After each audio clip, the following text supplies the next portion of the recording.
Saudi Arabia மத்திய கிழக்கோட மிக பணக்கார நாடுகள்ல ஒண்ணு. ஆனா அந்த பணக்கார நாட்டை ஒரு வறுமையான நாட்டுல செயல்படக்கூடிய ஆயுத குழு தூங்க விடாம பண்ணிட்டு இருக்கு. அந்த குழுவோட பேரு ஹவுதிஸ். இன்னைக்கு இரண்டாவது கட்டமா தொடங்கி நடந்துகிட்டு இருக்கிற ஈரானுக்கும் அமெரிக்காவுக்கும் இடையிலான அந்த சண்டையில ஈரான் ஆதரவு நிலைப்பாட்டோட இயங்கக்கூடிய ஹவுதிஸ் அமைப்பு அமெரிக்க ஆதரவு நிலைப்பாட்டை எடுத்திருக்கக்கூடிய சவுதி அரேபியா மேல தொடர்ந்து கடுமையான தாக்குதலை நடத்திட்டு இருக்காங்க. ஒரு காலத்துல மலைப்பகுதியில் வாழ்ந்த பழங்குடி மக்களை கொண்டு ஆரம்பிக்கப்பட்ட சிறிய சியா மூமெண்டான இந்த ஹவுதிஸ் இன்னைக்கு ஆயிரக்கணக்கான கிலோமீட்டருக்கு அப்பால் இருக்கக்கூடிய இலக்குகளை துல்லியமா தாக்கக்கூடிய அளவுக்கு மிகப்பெரிய இயக்கமா வளர்ந்துருக்காங்க. சவுதியோட எண்ணெய் சுத்திகரிப்பு நிலையம், அவங்களுடைய விமான நிலையம், எல்லையோர நகரங்கள் எல்லாமே இன்னைக்கு ஹவுதிஸோட டார்கெட் தான். அது மட்டும் இல்ல, ஒரு காலத்துல ஈரான் ஹவுதிஸ்க்கு மறைமுகமா உதவி பண்ணுச்சு அப்படின்னு சொன்னாங்க. ஆனா இன்னைக்கு ஈரான் ரொம்ப வெளிப்படையாவே ஹவுதிஸை ஆதரிக்குது. ஹவுதிஸ் ஏன் சவுதி மேல இவ்வளவு குலைவெறியா இருக்கணும்? ரெண்டு பேருக்கு இடையில என்னதான் பகை? அது எங்க ஆரம்பிச்சது? அதற்கான பின்னணி என்ன? இது உண்மையிலேயே ஏமன்ல நடக்கக்கூடிய ஒரு உள்நாட்டு யுத்தமா, அல்லது இந்த சவுதி ஈரான் இந்த ரெண்டு நாடுகளுக்கு இடையில நடக்கக்கூடிய அதிகார போட்டியில ஏமன் உள்ள சிக்கியிருக்குதா? இந்த விவரங்கள் எல்லாத்தையும் இந்த வீடியோவில் விரிவாக பார்த்துடலாம். வெல்கம் டு பிடி ரிப்போர்ட்ஸ். நான் உங்கள் பாரதி தம்பி.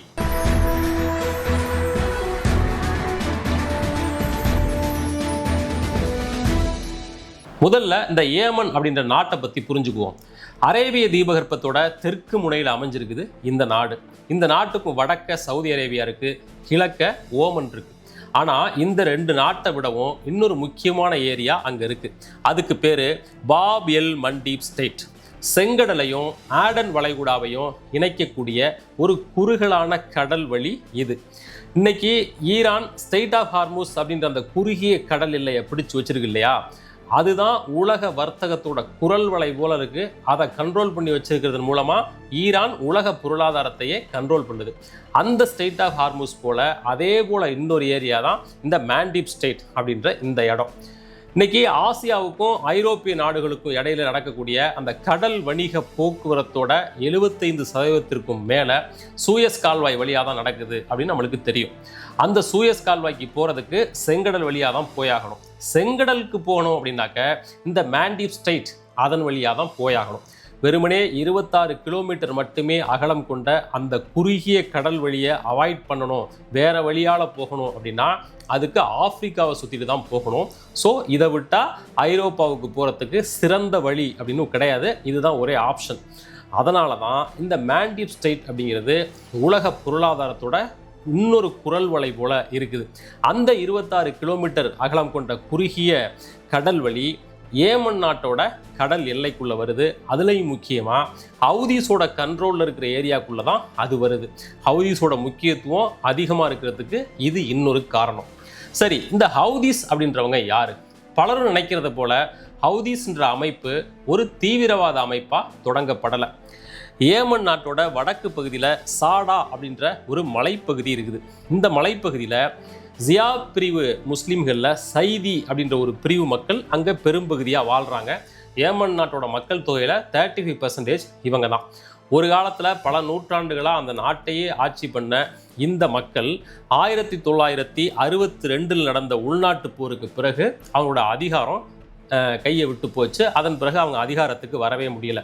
அந்த கசப்புணர்வு இந்த மக்கள் மனசில் இருந்துக்கிட்டே இருந்துச்சு.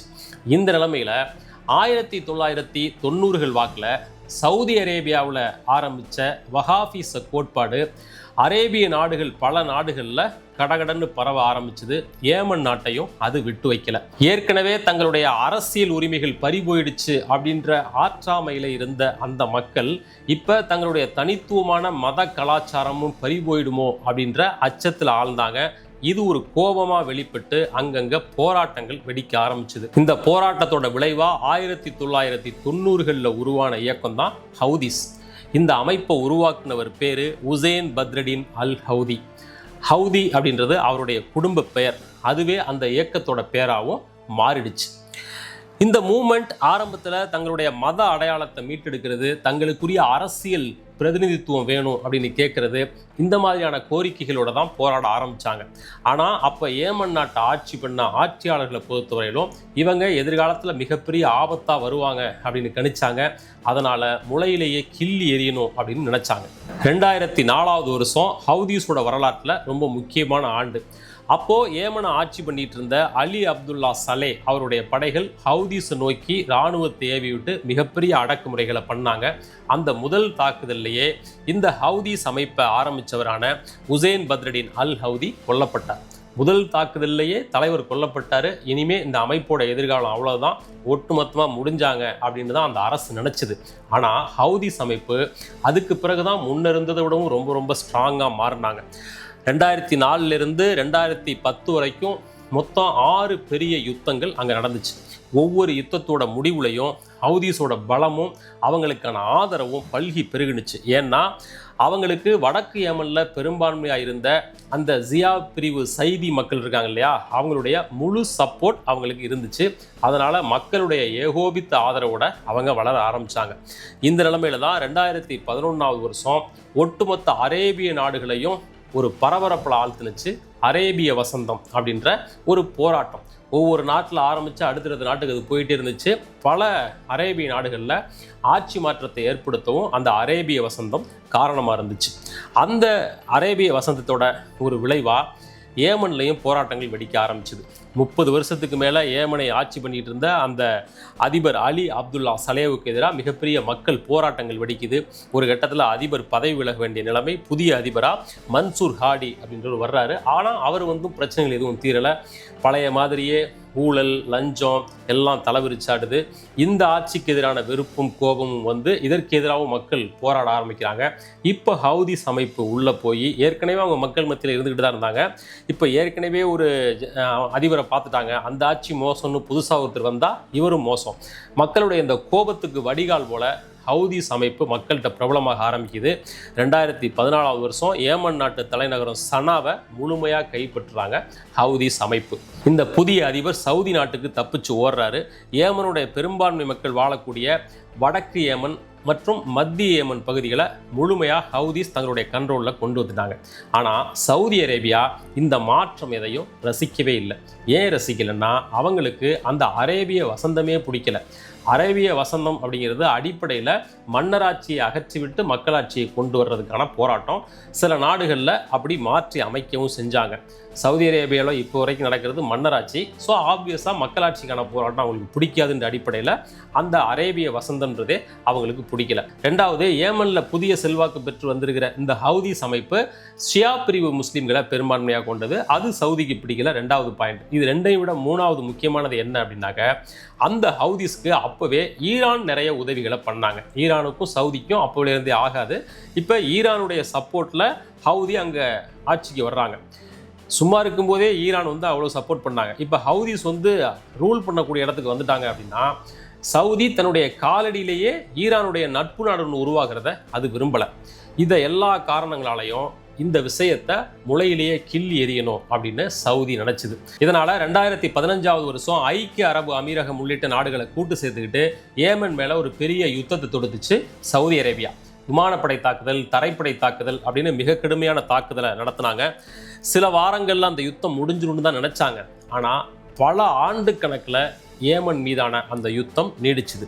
சவுதியோட தொடர் தாக்குதல் காரணமாக பல லட்சக்கணக்கான ஏமன் நாட்டு மக்கள், சாதாரண பிரஜைகள் உணவு இல்லாமல், நல்ல தண்ணி இல்லாமல், மருந்து மாத்திரை இல்லாமல் பல வகைகளில் பாதிக்கப்பட்டாங்க.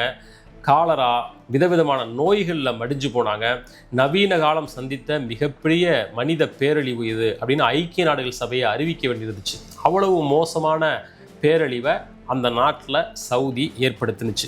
இந்த தாக்குதல் தான் ஹவுதீஸ்க்கு சவுதி மேலே இன்னைய வரைக்கும் கோபம் தீராததுக்கு அடிப்படையான காரணம். ஹவுதீஸும் சவுதி மேலே பதிலுக்கு ஏகப்பட்ட தாக்குதல் நடத்தினாங்க. முக்கியமாக சவுதியோட பாப்புலரான அந்த எண்ணெய் சுத்திகரிப்பு நிலையம் அராம்கோ மீது தாக்குதல் நடத்தினாங்க. ஹவுதீஸ்க்கு ஈரான் நிறைய ஆயுத உதவிகள் கொடுத்தாங்க. ட்ரோன் டெக்னாலஜி, ஏவுகணைகள் இதெல்லாம் கொடுத்து ஹெல்ப் பண்ணாங்க ஹவுதீஸுக்கு. ஈரான் ஏன் ஹவுதிக்கு சப்போர்ட் பண்ணணும் அப்படின்னாக்க, ஈரானை பொறுத்தவரையிலும் வளைகுடா பிராந்தியத்தில் தனக்கு ஆதரவான கூட்டாளிகள் அவங்களுக்கு வேணும்.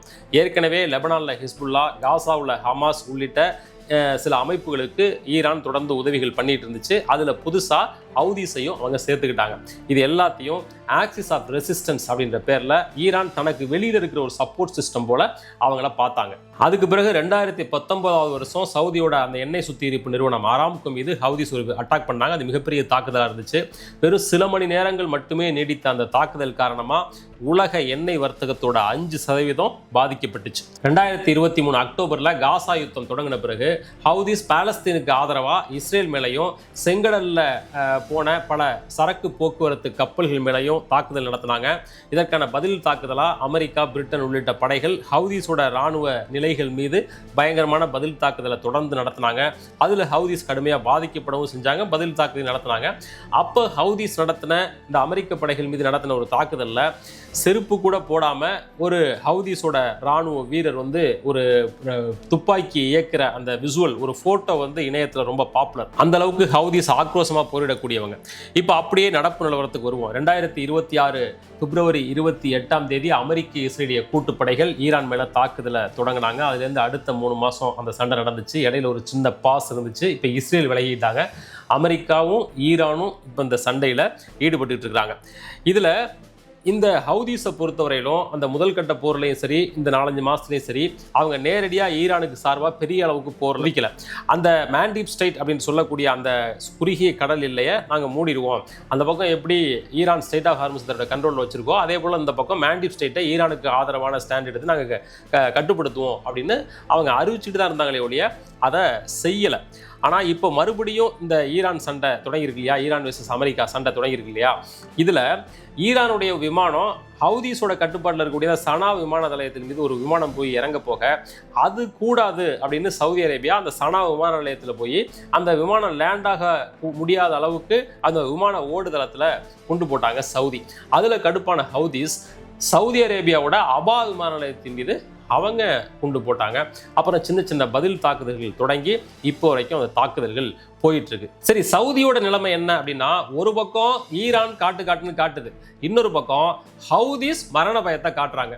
ஸ்டேட் ஆஃப் ஹார்முஸை மூடி வச்சு ஈரான் சவுதி அரேபியாவுக்கு ஒரு பக்கம் லாக் வைக்குது அப்படின்னாக்க, அந்த பக்கம் பாபெல் மண்டீப் ஸ்டேட்டை இவங்க ஹவுதீஸ் மூடிட்டாக்க சவுதி அரேபியா ஒட்டுமொத்தமாக லாக் ஆகிடும். சவுதி அரேபியா மட்டும் இல்லை, அந்த கடல் எல்லையை பயன்படுத்தி வர்த்தகம் செய்யக்கூடிய ஒட்டுமொத்த ஐரோப்பிய நாடுகளும் கூட அப்படியே நடுத்தருவுக்கு வந்துடும். ஈரான் சொன்னாங்கன்னா ஹவுதீஸ் கட்டாயம் அதை செய்யவும் செய்வாங்க. ஒரு காலத்தில் மலைப்பகுதியில் வாழ்ந்த பழங்குடி மக்களை கொண்டு ஆரம்பிக்கப்பட்ட இந்த சிறிய ஷியா மூவ்மெண்ட் இன்னைக்கு உலக பவர் பாலிடிக்ஸில் ஒரு முக்கியமான இடத்தை அடைஞ்சிருக்கிறாங்க. ஆனாலும் இந்த ஹவுதீஸ் அமைப்பு சின்னஞ்சிறுவர்களை படையில் சேர்க்குது, மனித உரிமை மீறல்களில் ஈடுபடுது அப்படின்னு இவங்க மேலேயும் பல குற்றச்சாட்டுகள் இருக்கு. ஈரானை பொறுத்தவரையிலும் ஹவுதீஸ் அப்படின்ற அமைப்பு ஆக்சிஸ் ஆஃப் ரெசிஸ்டன்ஸோட ஒரு பார்ட் அப்படின்னு நினைக்கிறாங்க. சவுதியை பொறுத்தவரையிலும் இந்த ஹவுதீஸ் அமைப்பு தான் காலனியில் இருக்கக்கூடிய ஆபத்து அப்படின்னு நினைக்குது. இதில் நடுவில் சிக்கிட்டு தவிக்கிறது அப்படின்னு பார்த்தா அது ஏமன் நாட்டுடைய மக்கள் தான். ஹவுதீஸோட இந்த வரலாறு அப்படிங்கிறது மத்திய கிழக்கோட ஜியோ பாலிட்டிக்ஸையே தீர்மானிக்கக்கூடிய அளவுக்கு அவ்வளோ முக்கியத்துவமானதாக இருக்குது. இந்த வீடியோ ஹவுதீஸ் வரலாற்றோட ஒரு முழுமையான பார்வையை உங்களுக்கு கொடுத்துருக்கோம் அப்படின்னு நம்புகிறேன். மீண்டும் மற்றும் ஒரு வீடியோவோடு உங்களை சந்திக்கிறேன். நன்றி.